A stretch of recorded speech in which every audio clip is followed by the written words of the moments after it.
साधु महात्मा लोग हम आपको कंडक्ट्स की बात सुनाते हैं, सिखाते हैं कि जीवन को चरित्रवान बनाइए। मैं अक्सर कहा करता हूं, स्वामी विवेकानंद जी महाराज की उस पंक्ति को अक्सर दोहराया करता हूं। स्वामी विवेकानंद जी महाराज ने शिकागो में यह बात कही थी अमेरिकन लोगों को। क्या स्वामी विवेकानंद जी महाराज ने कहा कि if wealth is lost nothing is lost. अरे धन चला जाता है तो धन आ सकता है। If health is lost something is lost. अगर स्वास्थ्य लोगों का एक बार चला गया तो दोबारा से स्वास्थ्य भी ठीक ठाक हो सकता है। लेकिन स्वामी विवेकानंद जी महाराज ने कहा if character is lost everything is lost. अगर चरित्र चला गया तो सब कुछ चला गया। Nothing will remain in your life. और जो चरित्रहीन व्यक्ति है, who is characterless person, is life is no more. उसका जीवन क्या है? कुछ नहीं है। इसीलिए भारत एक ऐसा देश है जिस देश का चरित्र बड़ा उज्जवल रहा है। भारत के लोगों का चरित्र की प्रसिद्धि रही है। चरित्र के संबंध में जब चर्चा चली है तो हमारे पूज्यपाद महर्षि शाही स्वामी जी महाराज से लोग पूछा करते थे कभी कभी, और वे इस बात को सुनाया करते थे, महापुरुषों की वाणी को सुननी चाहिए। तो पूज्यपाद महर्षि शाही स्वामी जी महाराज से कुछ लोगों ने पूछा कि महाराज आप लोग चित्र की पूजा करते हैं? ध्यान से सुनिएगा, कदाचित आप इस बात को सुने होंगे। पूज्यपाद महर्षि शाही स्वामी जी महाराज से कुछ सज्जनों ने पूछा कि आप लोग चित्र की पूजा करते हैं? पूज्यपाद महर्षि शाही स्वामी जी महाराज ने कहा कि नहीं, हम लोग चित्र की पूजा नहीं करते हैं। सज्जनों ने कहा कि यहाँ तो चित्र विद्यमान है आपके सद्गुरुदेव का, आप कैसे कहते हैं कि चित्र की पूजा नहीं करते हैं? पूज्यपाद महर्षि शाही स्वामी जी महाराज ने जो बात कही है, आप खूब धैर्य से सुनिए और हृदय में इस बात को उतार लीजिए। शाही स्वामी जी महाराज ने कहा कि हम लोग चित्र की पूजा नहीं करते हैं, हम लोग चरित्र की पूजा करते हैं। जो चित्र आप देख रहे हैं, इस चित्र के पीछे चरित्र छिपा हुआ है, सुंदर चरित्र छुपा हुआ है। इसीलिए हम चरित्र की पूजा करते हैं। चोरों की पूजा होती है, बेईमानों की पूजा होती है, मक्कारों की पूजा होती है। पूजा किसकी होती है? जो चरित्रवान है। आपने देखा होगा बड़े बड़े भारत के जो वीर पुरुष हुए, जिसने इस भारत मां के लिए बलिदानी दी है, भारत के स्वाधीनता को बचाने का काम किया है, ऐसे महापुरुषों का चित्र चौराहे पर स्थापित कर दी गई है। चरित्र था उनमें। इसीलिए सज्जनों, हम लोग निवेदन करते हैं कि अपने चरित्र को बचाएंगे तो इस देश का चरित्र बचेगा। अपने चरित्र का निर्माण करेंगे तो सुंदर समाज का निर्माण होगा। इसलिए सद्गुरु महाराज का उद्घोष है क्या?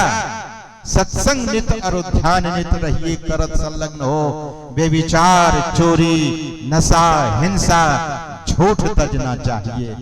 यही पंक्ति, यही उनकी दिव्य वाणी इस देश के नींव को मजबूत करता है, समाज और राष्ट्र के नींव को मजबूत करता है और देश और समाज के लोगों का चरित्र का निर्माण करता है। चरित्र निर्माता, अगर हम ऐसा कहें कि सदगुरु महर्षि में ही परमहंसी महाराज इस देश के लोगों का चरित्र निर्माण करने का काम किया है, तो कहीं भी अतिशयोक्ति नहीं होगी।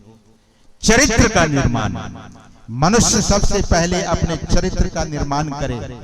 जो चरित्र का निर्माण करते हैं, दरअसल में इस देश में वही बड़ा बड़ा काम करते हैं। तो महापुरुषों ने बड़ा सुंदर और वजनदार सूत्र देने की कृपा की है, और उस सूत्र को दरअसल में जीवन में पिरो ले, उसे आत्मसात करें। ये दो चीज, और आपने सुना भी होगा बहुत बार, सत्संगी भाई बंधु माताएं बहनें तो इस बात को अपने मुखारबिंद से बोलते ही रहते हैं। गैर सत्संगी भी यह बात सुने हैं कि चरित्र का निर्माण सत्संग नित्य क्या करने योग्य है। यही तो भगवान उपदेश देकर हम सबों को सुना रहे हैं। बड़े भाग मानुष तन पावा, लेकिन मनुष्य शरीर पाकर नर्तन पाई विषय मन देही, पलट सुधा दे 60 बिसले ही। भगवान श्री राम तो मर्यादा पुरुषोत्तम थे, मर्यादा पुरुषोत्तम थे।